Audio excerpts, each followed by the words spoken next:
तो आज के इस लेक्चर में हम जानने वाले हैं ये जो शब्द तुमने सुने हैं, दो शब्द, सब्जेक्ट एंड ऑब्जेक्ट। ये भला क्या है, क्या रोल प्ले करती है हमारी इंग्लिश ग्रामर में। और आई रियली मीन इट।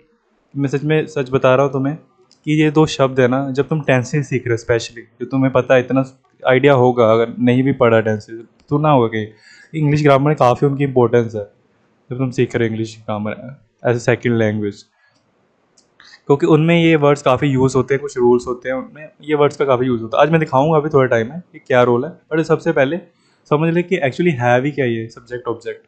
ठीक है, हम अपनी इंग्लिश ग्रामर की नज़रिए से समझेंगे क्या चीज़ है दोनों। तो देखो, मान कि एक मैंने एग्जाम्पल लिखा, ये मेरा फेवरेट एग्जाम्पल है, मैं काफ़ी बताता हूँ बच्चों को जब भी समझा रहा होता हूँ सब्जेक्ट ऑब्जेक्ट क्या है। तो देखो, ये एग्जाम्पल दिया मैंने, जॉन हिट मैरी। इसका मतलब है जॉन ने मैरी को मारा।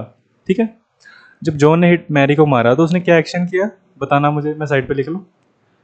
मारना जॉन का एक्शन था, मतलब क्रिया थी, ये नहीं कि कुछ एक्शन का इन द सेंस कि उसने कोई डिशुम डिशुम भी कर दिया, बहुत बड़ी चीज़ कर दी तो तभी एक्शन बोलोगे। जरूरी भी नहीं होता कि मारने कोई एक्शन बोलोगे। एक्शन इन द सेंस, अगर मैं ये भी बोल देता ना जॉन ने मैरी को बुलाया, तो बुलाना क्या हो जाता उसका फिर उस सिचुएशन में, action. Action in the sense क्रिया, क्या काम किया। ऐसे मत ले लेना, कई लोग ऐसे ले लेते कि बस डिशुम डिशुम करना ही एक्शन, मतलब क्रिया क्या की उसने, जॉन ने क्रिया की मारने की। अब मेरा सवाल है तुमसे, ऐसे इसी चीज़ को बस ध्यान से देखो, नीचे एक छोटी सी ड्राइंग बनाऊंगा, बस तुम्हें उस चीज़ से कंपेयर करना है। दो पर्सन है, तो ये पर्सन इधर देखना चाहता था, चलो मान लो ये दो पर्सन है। तो इस पर्सन ने इधर एक गेंद फेंकी, इस पर्सन ने इधर एक गेंद फेंकी। इस पर्सन को ए बोल देते हैं अभी के लिए, और बी। इस गेंद को पता क्या मानो, इस गेंद को मेरे लिए अभी इंग्लिश की भाषा में यही एक्शन मान लो। इसका वर्ब भी बोला जाता है, पर आज हम उस तरफ नहीं जाएंगे ज़्यादा, कंफ्यूज ना करता इसलिए। ठीक है, इसको एक्शन मान लो अभी के लिए। तो मेरा सवाल है, गेंद किसने फेंकी, ए ने, और रिसीव किसने की, बी ने। ठीक है, इसी तरह इधर देखो, इसको अब जो हमारे यहाँ पे भी देखा एक्शन है, ये भी गेंद है। गेंद कौन फेंक रहा है, जॉन। रिसीव कौन कर रहा है, मैरी। इधर भी कुछ ऐसा ही हो रहा है। बस ध्यान से देखो, हमारे इंग्लिश ग्रामर में इसी को तो बोला जाता है सब्जेक्ट ऑब्जेक्ट। जो गेंद फेंक रहा है, जो एक्शन कर रहा है, उसको बोलते हो सब्जेक्ट। और कौन रिसीव कर रहा है उस एक्शन को, उस बॉल को, उसको बोलते हैं ऑब्जेक्ट। फिर वापस आओ ऊपर वाले एग्जांपल पे, थोड़ी जूम आउट ही कर देता हूँ। देखो, यहाँ पर दो दो शब्द थे, दो तीन शब्द है। एक शब्द तो बता रहा है क्या एक्शन है, क्या हमारा क्रिया है, क्या हमारा काम है ना। बाकी दो शब्द में पता लगता है कि किसी ने किया है और किसी ने रिसीव किया है। मतलब यहाँ एक बंदा कर रहा है, एक बंदी है यहाँ पर तो रिसीव कर रही है। बताओ कौन है, तुम इशारों से पता लग ही गया होगा जब मैंने हिलाया ये मार्कर। हाँ सर, जॉन हमारा एक्शन कर रहा है मारने का, है ना। जॉन एक्शन कर रहा है, राइटिंग में बच जाओ। मैरी क्या कर रही है, जो उसने एक्शन किया जॉन ने, उसको रिसीव कर रही है। एक्शन रिसीव कर रही है, कर रही है। तो सेम वही तो हो रहा है, जो नीचे हो रहा है वही सेम चीज़ ऊपर हो रही है। अब बताओ, यहाँ पर भी है ना कुछ सिमिलर। तो हमारी इंग्लिश में ना, जब हमें कॉन्सेप्ट समझाने होते हैं, तो इस वजह से ये कुछ शब्द बना दिए ताकि जब किसी को इंग्लिश पढ़ा रहे, जैसे टेंसेस पढ़ेंगे, अब इसमें नहीं पढ़ाऊंगा, वैसे आगे जाकर तुम मुझसे पढ़ रहे हो, कहीं से पढ़ रहे हो, वहाँ पर जब ऐसे शब्द यूज़ कर देते हैं ना, उसमें पढ़ाने के लिए काफ़ी आसानी हो जाती है, इसलिए इनके कह सकते हो इनको यूज़ करते हैं। सीधी बात, मैंने तुम्हें ये भी बता दी क्या होता है सब्जेक्ट, अभी तक क्लियर हो जाना चाहिए। जो एक्शन करता है, और ऑब्जेक्ट क्या होता है, जो उस एक्शन को रिसीव करता है। लास्ट एग्जांपल, तुम बताओगे अब क्या लगेगा, यहाँ सब्जेक्ट कौन है और ऑब्जेक्ट कौन है। ठीक है, आई एट बर्गर, मैंने बर्गर खाया था। इसमें सबसे पहले ढूंढो क्या क्रिया हुई, खाना। किसने की, मैंने। और जो क्रिया की उसको रिसीव किसने किया, बर्गर ने। गेंद किसने फेंकी, गेंद किसने फेंकी। ठीक है, फिर से वही ड्राइंग, रिसीव किसने की, देखो ना, मैंने बर्गर खाया, इससे पता लगता है मैं सब्जेक्ट हूँ क्योंकि मैंने एक्शन किया। एक्शन तो ऑलरेडी पता तुम्हें, ईट। किसने रिसीव किया? बर्गर ने, तो इसको बोल दिया ऑब्जेक्ट। आई होप अब क्लियर है। सब्जेक्ट, अगर डेफिनेशन किसी को लिखनी है, नोट्स बना रहा है, subject is who does the action. जो एक्शन करता है वो सब्जेक्ट है। वर्ब, अगर तुम्हें ये वर्ड नहीं पता, आज पहली बार सुन रहे हो तो तुम्हारी हेल्प हो जाएगी। वर्ब को हम बोलते हैं एन एक्शन। और भी चीज़ें वर्ब में आती हैं, वर्ब चैप्टर है पूरा, बट एक्शन में पूरी डेफिनेशन नहीं लिख रहा। वर्ब एक एक्शन भी बोला जाता है, जो एक्शन वर्ड्स होते हैं, ईट, स्लीप, सब। और जब इसको जो रिसीव करता है इन एक्शन को, जब सब्जेक्ट ने तो कर दिया, अब रिसीव जो करेगा उसे बोलते हैं ऑब्जेक्ट रिसीव्स एक्शन। क्लियर? अब सब्जेक्ट, ऑब्जेक्ट, वर्ब भी तुम्हें बता दिया क्या होता है। ये सारे एग्जांपल लिख दूँ, ईट, स्लीप, वॉक, टॉक, जितने भी क्रिया होती हैं हमारे, वैसे उनको बस इंग्लिश में लिख दो, वो वर्ब बन गए। जो एक्शन करेगा वर्ब को इस्तेमाल करेगा सब्जेक्ट, जो उसे रिसीव करेगा ऑब्जेक्ट। अब इतने एग्जांपल दे दिए भाई, इससे ज़्यादा नहीं। ठीक है, अब थोड़ा सा तुझे टेंसेस की तरफ ले जाऊँ। पूरा टेंसेस नहीं पढ़ाऊंगा, बस तुम्हें आइडिया दूंगा एक सबसे। और तुम बोलोगे डर लग रहा नहीं सर, टेंसेस मेरे समझ नहीं आते। आएंगे पक्का, प्रॉमिस। तुम्हें थोड़ा बहुत आइडिया मिल जाएगा, तुम्हें झाका खुल जाएगा तुम्हारा। ठीक है ठीक है, खोपड़ी नहीं खुल जाएगी, आइडिया मिल जाएगा, मतलब इसको बोल दिया मैंने, झाका मिल जाएगा तुम्हें थोड़ा। तो थोड़ा एक टेंस होता है हमारी इंग्लिश में, इसको हम बोलते हैं सिंपल फ्यूचर टेंस। और सबसे आसान टेंस है, जब भी मैंने अपने बच्चों को टेंस पढ़ाए हैं, ठीक है, सबसे पहला जब पढ़ाने लगता हूँ सिंपल फ्यूचर पढ़ाता हूँ, सबसे इजी टेंस है। तो मैं आज थोड़ा हल्का सा आइडिया देता हूँ कैसे होते हैं। जब भी, तो देखो, जब भी, ये ना लिखो, डेफिनेशन ना जाऊँ, सीधा एग्जांपल देता हूँ। देखो, एग्जांपल लिखूंगा, मैं कल टीवी देखूंगा, मैं आज फुटबॉल खेलूंगा। ये दो एग्जांपल्स मैंने लिखे, और एक और लिख देता हूँ क्लैरिटी के लिए। आज हम राजमा चावल, हाय सर पानी आ गया, राजमा चावल खाएंगे। देखो, राजमा चावल की रेसिपी नहीं पढ़ाऊंगा, टीवी में कोई फिल्म नहीं दिखाऊंगा मैं तुम्हें, आज पढ़ा रहा हूँ, मैं फुटबॉल खिलाऊंगा। बस एग्जांपल्स हैं, ठीक है।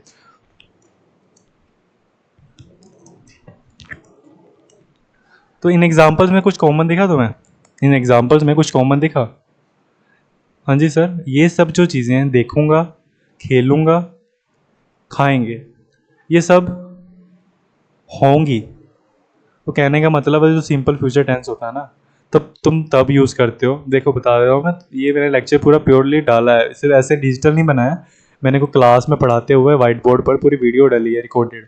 तो उसका लिंक तुम्हें डिस्क्रिप्शन में दे दूंगा, चाहे तो तुम वो देख लेना अच्छे से समझने के लिए, ठीक है। बट फिर भी तुम्हें शॉर्ट में समझा रहा हूँ, वहाँ मैंने डीपली अच्छे से पढ़ाया है। उसका बस लेक्चर 1 देख लेना, सिंपल फ्यूचर टेंस का, पूरा क्लियरली समझ आ जाएगा। अब वैसे अभी आ जाएगा, मुझे लग नहीं रहा उम्मीद है तुम वहाँ जाने की जरूरत है, फिर भी। तो ये सिंपल फ्यूचर टेंस जो है ना, तुमने यहाँ पर देखा, देखूंगा, खेलूंगा, खाएंगे, ये सब चीज़ें होंगी। तो बस यही एक्शन बताने के लिए, ऐसी क्रिया जो तुम करोगे फ्यूचर में, बताने के लिए ये टेंस यूज होता है। अभी आएंगे सर कि यहाँ पर सब्जेक्ट ऑब्जेक्ट की क्यों बातें हो रही, आएंगे उस पर। तो पहले इसको तो बता दो ना, ये क्यों यूज़ हो रहा है यहाँ पर। तो थोड़ा इंग्लिश, क्योंकि देखो, तुम बेशक तुम ये पढ़ने नहीं आते सिंपल फ्यूचर टेंस, बट मेरा तुम्हारा गोल क्या है? इंग्लिश ग्रामर्स देखना। और कहीं भी जरूरी थोड़ी कि वही चीज़ करनी है तो वही करनी है, मेन गोल क्या है? इंग्लिश सीखना। तो ये करते करते इंग्लिश सीख रहे हो तुम, तुम्हारे काम की चीज़। सिंपल फ्यूचर टेंस क्या होता है? जो तुम्हें तब क्यों यूज़ होता है, जब तुम्हें टू एक्सप्रेस, अरे सर इतनी राइटिंग भी मत बिगाड़ो, माना ठीक है आपकी ख़राब है भाई, इसका फ़ायदा मत उठाओ, आपने एक्सेप्ट कर लिया है कुछ नहीं बोलते नहीं है तो। टू एक्सप्रेस एन एक्शन जो दैट विल हैपन, भविष्य को क्या बोलते हैं? ये सब चीज़ें कब होंगी? भविष्य में। इसको क्या बोलते हैं? Future. That will happen in the future. ये सेपरेट है थोड़ा, ठीक है। जब तुम्हें कोई चीज़ बतानी हो, लिख लो अगर नोट्स बना रहे, जब चीज़ तुम्हें कोई ऐसा एक्शन बताना हो जो तुम फ्यूचर में करोगे, या कोई और करेगा, या होगा फ्यूचर में, ये सब एग्जांपल है, जरूरी नहीं कि मैं ही करूँगा। यहाँ पे आज हम हैं, तो ऐसी चीज़ें बतानी हो तब तुम्हें यूज़ करना पड़ता है सिंपल फ्यूचर टेंस। ओके, ठीक है सर, समझ आ गया। अब ये सब्जेक्ट ऑब्जेक्ट की क्या कहानी है, यहाँ पर क्या यूज़ होगा अब देखना। अब तुम्हें मैंने सिर्फ एग्जांपल्स नहीं देने थे, तुम्हें पढ़ाना था ये कैसे बनता है सिंपल, इसको इंग्लिश में कैसे बनाना है। नहीं सर नहीं, ये नहीं होगा, ये बहुत मुश्किल होती चीज़ें, नहीं बनेगा। अरे बनेगा, एक तुम्हें सिंपल से ना, जैसे तुम मान लो एक अंग्रेज़ तुम्हारे पास आया और वो बोलता मुझे भाई चाय सीखनी है, तो तुमने बोला हाँ मैं सिखाता हूँ, बट वो थोड़ा टाइम बोला नहीं नहीं यार मैंने तो कभी बचपन से चाय बनती नहीं देखी, तुम लोग तो बचपन से देखते आ रहे हो, तुम तो कर सकते हो, हम नहीं कर पाएंगे। जैसे हम किसी फॉरनर को देखेंगे हम तो बोलेंगे ये तो सीख ही सकता है, ये तो फॉरनर, इनकी तो माँ भाषा ही इंग्लिश है, नेटिव लैंग्वेज। बट हम कैसे सीख सकते हैं, अब तो कितना टाइम हो गया है। तो मेरा सवाल है, जब वो चाय तुम्हारे पास सीखने आए, अगर वो सेम स्टेप्स जो तुम बनाते टाइम चाय बनाते टाइम यूज़ करते हो वो भी सेम स्टेप फॉलो करे, तो क्या उसकी चाय नहीं बनेगी। अगर वो पतीले पर जाकर पानी डाले, उसको गर्म करे, थोड़ा टाइम बाद चाय पत्ती डाले, चीनी डाले, अगर अदरक और इलायची डालना है स्वाद अनुसार, और आखिरी में दूध डाल दे, क्या उसकी चाय कॉफ़ी बन जाएगी, क्या जूस बन जाएगा? नहीं, उसने भी वही स्टेप्स सेम फॉलो किए जो तुमने किए चाय बनाते टाइम, तो उसका भी सेम आउटपुट आएगा, सेम रिजल्ट आएगा। अगर सेम इनपुट है तो सेम आउटपुट आएगा ना। तो सेम वैसे ही इंग्लिश में हो रहा है। इंग्लिश कहीं को लगता है कि बहुत डिफिकल्ट है, नहीं हमसे नहीं होगा। जिस मतलब जैसे उसके वो चाय बनाने आ गई सेम स्टेप फॉलो करके, वैसे ही सेम एक इंडियन पर्सन जैसे मैं हूँ, मैंने तो ये किया, सेम स्टेप फॉलो करके सेम चीज़ें वैसे ही करके मैं भी सीख सकता हूँ इंग्लिश, जो अंग्रेज कर रहे हैं। तो इंग्लिश में अब जब ग्रामर सीख रहे हो, मैं सिखाता क्या करता हूँ, जब टेंस सिखाता हूँ पहले तो तुम्हें ये बता दिया कि क्यों यूज़ करना है। जब इसको ट्रांसलेट करना है, इस टेंस की हेल्प से, तो कुछ ज़्यादा नहीं करना है, एक सिंपल सा रूल फॉलो करना है तुम्हें, और तुम्हें ये काफ़ी चीज़ें अब आ भी गई हैं ऑलरेडी जो इसमें यूज़ होंगी। तुम्हें क्या करना है, एक रूल है ये इस टेंस का, तुमने रीज़न समझ लिया क्यों यूज़ करना है। जब तुम्हें फ्यूचर में होने वाली बात जो फ्यूचर में होगा बतानी हो, उसको बताना है। जैसे ये 3 एग्जाम्पल देख लिए तुमने, अब इसको कैसे ट्रांसलेट करना है इंग्लिश में, इसकी हेल्प से सिंपल फ्यूचर टेंस की, तो क्या करो, इसका एक रूल फॉलो कर लो जो मैं लिखने वाला हूँ। तो क्या करो, सबसे शुरू में ना एक अपने रूल में सब्जेक्ट लिखो प्लस विल लिखो, फिर वर्ब की फर्स्ट फॉर्म लिखो और ऑब्जेक्ट। और अब तक जब अगर तुमने पूरी वीडियो देखी ये वाली जब तक चल रही है तो शुरू हुई है, तुम्हें क्लियर हो जाना चाहिए कि ऑलरेडी सब में आ चुका होगा, हो चुका होगा क्लियर कि सब्जेक्ट क्या होता है, ऑब्जेक्ट क्या होता है, वर्ब भी थोड़ा बहुत सुना होंगे वर्ड सारे। तो तुम ये रूल पता क्या बोलता है, जब तुम्हें ऐसी बातें जो फ्यूचर में होंगी अगर इंग्लिश में बताना है, ये सिंपल फ्यूचर टेंस का रूल क्या बोलता है, तुम क्या करो, तुम्हारे पास ये वाली ये सेंटेंस है ना, मैं कल टीवी देखूंगा, इसको मैं क्या करता हूँ यहाँ फिर से लिख देता हूँ क्लैरिटी के लिए। मैं कल टीवी देखूंगा, तुमने ये बात बोली, ठीक है। तो इसमें बताओ सब्जेक्ट कौन है, आप तुम्हें क्लियर हो चुका है ऑलरेडी कि कौन सब्जेक्ट है कौन नहीं है, ठीक है। तो इसमें एक्शन कौन करेगा, टीवी करेगा, कुछ देखूंगा करेगा, कल करेगा, नहीं सर मैं एक्शन करूंगा। तो मैं क्या होता था, मैं नहीं, जो एक्शन करता था उसे हम क्या बोलते थे, सब्जेक्ट। तो ये रूल क्या बोलता है, अपने रूल के हिसाब से हमेशा अपने सब्जेक्ट को शुरू में लगाओ, जो एक्शन करेगा, जो करने वाला है उस पर्सन को, सब्जेक्ट को हमेशा शुरू में लगाओ, जो कि यहाँ पर है मैं। तो मैं की इंग्लिश बनी आई। इसके बाद दूसरा स्टेप क्या है, विल लगाओ। विल क्या मतलब, विल का कोई मतलब नहीं है, इसकी हिंदी नहीं है कोई भी मिलेगी। विल का सिंपल इतना मतलब, विल को तुम इस तरह देख सकते हो, जब भी तुम कोई फ्यूचर का टेंस यूज करते हो, जितने भी फ्यूचर के टेंसेज है, कहीं पे जब भी फ्यूचर का टेंस यूज होगा हमेशा विल लगेगा ही लगेगा। और कभी भी तुम्हें कोई बात बोलता है इंग्लिश में और तुम्हें कंफर्म करना है कि ये फ्यूचर की बात नहीं है कि नहीं, तो हमेशा ध्यान रखना अगर उसमें विल वर्ड मिल गया ना, तो जरूर उसमें कोई फ्यूचर की बात है। विल के बिना फ्यूचर सेंटेंसेस बनते ही नहीं, कभी भविष्य वाली बातें होती नहीं है। कोई भी चीज़ सुनो, अगर उसमें विल क्या वर्ड यूज हो रहा है ना, विल वर्ड, इसका नाम नहीं विल स्मिथ एक्टर जो है, वैसे विल लगा वर्ड आई विल, तो समझ जाना वो फ्यूचर की बात हो रही है। तो वापस आते हैं, तुमने पहला स्टेप फॉलो किया सब्जेक्ट, दूसरा स्टेप फॉलो किया विल, थर्ड चीज वर्ब। वर्ब याद है ना, मैंने बताया था वर्ब कोई भी एक्शन जो बताते हैं तुम्हें, एक्शन क्रिया, काम, खाना पीना सोना दौड़ना, ये सब काम ही तो है, क्रिया ही है। इनको जब इंग्लिश में बोलते हो eat sleep run walk sleep, ठीक है। तो यहाँ पर देखो मैं कल टीवी देखूंगा, इसमें क्या है तुम्हारा एक्शन, मैं ना, कल ना, टीवी ना, देखना देखूंगा। और देखने को तुम बोल सकते हो वॉच। कहीं का माइंड में आएगा कि सर सी लगाएंगे वॉच, मैंने तो सुना था सी भी होता है एक वर्ड, सी पानी वाला नहीं, समुद्र वाला नहीं, सी ए वाला। देखने को सी बोलते हैं और वॉच भी बोलते हैं। अरे हाँ सही है बात तुम्हारी, बट देखो तुम्हारा डिपेंड करते सिचुएशन पे। अगर तुमने बोला मैंने तुम्हें देखा, तो तुम भाग नहीं रहे थे, तुम ऐसे बिल्कुल एक तरह से देखा सीधा, 2D में देखा, सॉरी 2D बोल रहा हूँ, ज़्यादा मोशन में तो नहीं देखा तुम्हें। जब टीवी देखता है ना कि मोशन वाली चीज़ देखी तुमने, कहने का मतलब अगर रील्स देख रहे हो, तो तुमने बोला मैं रील्स देख रहा था, तो तुम बोलोगे मैं वॉच कर रहा था रील्स। पर अगर मैंने बोला एक मैंने फोटो देखी, तो मैं बोलूँगा सी वर्ड यूज़ करूँगा। क्लियर है? बिना मोशन वाली चीज़ें ज़्यादातर वहाँ वर्ड यूज़ करते सी, दोनों मिक्स कर सकते हो, पर ज़्यादातर वैसे चल जाएगा, अगर नहीं भी लगाओगे कोई भी लगा सकते हो। पर ज़्यादातर जब तुम बोलते हो कि चीज़ देखी, तो बोलते हो सी। सॉरी, ज़्यादातर नहीं, जब ज़्यादातर कोई फोटो टाइप कोई हिल नहीं रही चीज़, तब सी बोलते हो। जब मोशन में देखते हो, वीडियो देखी, फिल्म देखी, रील्स देखी, ठीक है, तब वॉच बोल देते हो। तो यहाँ पर हम टीवी देख रहे हैं कि वो मोशन में है ना, चीज़ चल रही है, एक जगह रुकी नहीं है। टीवी, हम टीवी को बंद टीवी को तो नहीं देख रहे थे, उसमें फिल्म देख रहे थे, कुछ तो देख रहे थे, वो मोशन में था। तो वापस आते हैं, सब्जेक्ट आई लग गया, मैंने एक्शन किया, विल लग गया। अब यहाँ पर देखना हमारा वर्ब है। थर्ड स्टेप हमारा क्या बोलता है, वर्ब का लगाओ, और वर्ब को हम चुनेंगे इस बार वॉच। पर सर वॉच लगाऊं कि वॉच लगाऊं या वॉचिंग लगाऊं? अरे मैंने यहाँ आईएनजी लिखा, नहीं तो आईएनजी क्यों लगाओगे? मैंने यहाँ वर्ब की सेकंड फॉर्म लिखी, थर्ड फॉर्म लिखी, जो तुम वॉच लगाओगे। मैंने तो यहाँ लिखा वर्ब की पहली फॉर्म। वर्ब की पहली फॉर्म कौन सी होती है? ईट, ड्रिंक। एट ईटन नहीं होती है, ड्रिंक ड्रैंक ड्रंक नहीं होती, पहली पहली फॉर्म। इसलिए तो सिंपल फ्यूचर ने सबसे पहले पढ़ाता हूँ, सबसे पहला वर्ब लगता है, पहली फॉर्म लगती है। तो तुम्हें कोई कंफ्यूज होने की जरूरत भी नहीं है, पहली पहली वाली इजी वाली। आई विल वॉच, क्या देखोगे? अब मेन क्वेश्चन है, अब एक्शन कौन रिसीव कर रहा है, ऑब्जेक्ट कौन है? मैं तो करूंगा, आई विल वॉच, किसको देखोगे? अरे सर टीवी। और लास्ट बची चीज कल। हमेशा याद रखना, कई कन्फ्यूजन हुई थी कि कई वॉच के बाद टुमारो लगाने बैठ जाते हैं, कल को बोलते हैं टुमारो। कभी ऐसा मत करना, टुमारो को हमेशा लास्ट में लगाओगे। बट एक और क्वेश्चन माइंड में फिर आ जाता है कि सर जरूरी हमेशा जो ये वर्ड्स होते हैं टुमारो, येस्टरडे, टुडे, इन सबको जोड़िए कि आखिरी में लगाना है? नहीं, ज़रूरी नहीं है। तुम चाहो तो, मैं शॉर्ट में लिख रहा हूँ वैसे, जगह इसलिए जगह नहीं है, तुम चाहो तो टुमारो को अपने सेंटेंस के शुरू में भी लिख सकते हो। पर ध्यान क्या रखना, अगर तुम आखिरी में नहीं लिख रहे हो, अगर आखिरी में नहीं लिख रहे हो, तो टुमारो को शुरू में लिखने के बाद कोमा जरूर लगा देना। ठीक है, कोमा लगा देना लिखते टाइम, बोलते टाइम नहीं। Tomorrow I will watch TV, तुम ऐसे भी बोल सकते हो, I will watch TV tomorrow, ऐसे यहाँ भी बोल सकते हो। पर लिखते टाइम अगर स्टार्टिंग में लिख रहे हो, कोमा लगा देना। और सिर्फ ये टुमारो पे नहीं लागू होता, टुडे, येस्टरडे, कल जो निकल गया, आज, टुडे, इस पर भी ये सेम चीज लागू होती है। क्लियर है? हाँ जी सर। हाँ, बीच में मत लगाना, शुरू में या आखिरी में, बता दिया ऑलरेडी, बीच में नहीं, ऐसे यहाँ लगा देना एक्शन के बाद। आए तुम सब्जेक्ट ऑब्जेक्ट सीखने थे, मैंने तुम्हें पूरा एक टेंस ही पढ़ा दिया। ठीक है, तो क्या हो रहा था, टेंस में हमारे दो वर्ड हमने यूज किए, सब्जेक्ट ऑब्जेक्ट। अब तुम इसकी इंपॉर्टेंस समझ गए।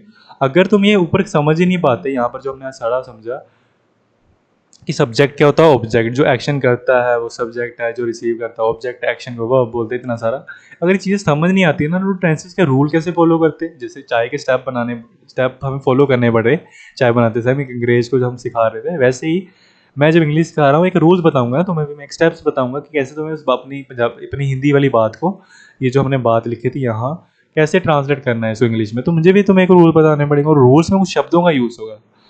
वहाँ पर जो शब्द होते हैं कॉमन, ये दो शब्द होते ही होते हैं, और ये भी होता है वर्ब। तो वहाँ पर तो इसलिए तुम्हें ये समझने की ज़रूरत थी सब्जेक्ट ऑब्जेक्ट क्या होता है।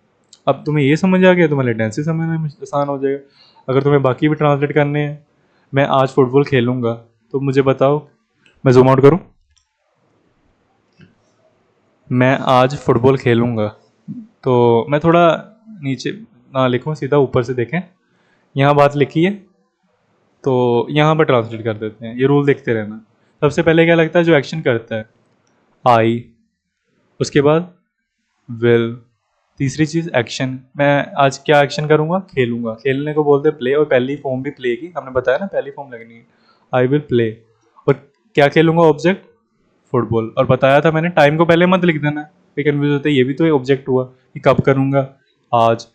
हाँ ठीक है, ऑब्जेक्ट ही है वो भी, बस उसको लास्ट में लिखना, टाइम को, कब खेलूंगा, आज को बोला टुडे, शुरू में लगा दें सर, हाँ शुरू में लगा के टुडे लिखे कोमा कर देना, बस ठीक है। हाँ, एक और सेंटेंस, आज हम राजमा चावल खाएंगे। हाँ जी सर, यही तो सोच रहा था कब से लिखाओगे आप, कब से वेट कर रहा था। तो आज हम राजमा चावल खाएंगे। अब देखो सब्जेक्ट कौन है, रूल क्या बोलता है, पहले लगेगा। सब्जेक्ट है तुम्हारा कौन है राजमा, है ना, राजमा खाओगे तो मेन बंदा तो वही है। नहीं सर, राजमा चावल थोड़ी कुछ कर रहे हैं, करने वाले तो हम हैं, और हमको ही तो सब्जेक्ट बोलते हो, शुरू में हमें सब्जेक्ट लगाना, तो हमको क्या बोलेंगे सब्जेक्ट को, वही, वही के बाद विल। देख रहे हो ना, सब्जेक्ट हमारा हम, वही इंग्लिश में बता दिया बस, विल सेकंड चीज लगा दी, थर्ड चीज वर्ब, क्या करेंगे हम, खाएंगे, खाने को बोलते हैं ईट, उसकी पहली फॉर्म भी ईट ही रहेगी। क्या खाओगे, राजमा चावल, कब खाओगे, आज। इस बार मैं टुडे स्टार्टिंग में लिखूंगा, स्पेस थोड़ी इधर उधर होगी, सब चीज़ें मिक्स, बट आई होप तुम अगर फॉलो करे थे तुम्हें पता लग गया होगा क्या हो रहा है, आई होप। तो क्लियर है, ये दूसरे को ट्रांसलेट किया मैंने यहाँ। सब्जेक्ट ऑब्जेक्ट क्या होता है, टेंसेस भी पूरा पढ़ा दिया तुम्हें। टेंस अगर अभी भी नहीं थोड़ी कन्फ्यूजन, टेंसेस इतना याद रखना, सिंपल फ्यूचर टेंस क्या होता है, जब तुम्हें कोई फ्यूचर में होगी बात उसे बताना है, तुम करोगे कोई और करेगा कुछ भी, ऐसी चीज़ें बतानी हो तो तब यूज़ करना, उसका रूल हमेशा याद रखना, सिंपल फ्यूचर टेंस का ये होता है, सब्जेक्ट विल वर्ब ऑब्जेक्ट, और सब क्लियर कर दिया, क्या सब्जेक्ट है, क्या वर्ब है, क्या ऑब्जेक्ट है तुम्हें। ठीक है, तो मिलते हैं नेक्स्ट वीडियो में, जहाँ कोई और हम ग्रामर के टॉपिक्स को डिस्कस करेंगे, समझेंगे, अच्छे से पूछेंगे। तब तक के लिए तुम भूखे रहो, बेवकूफ़ रहो एंड सीखते रहो। बाय।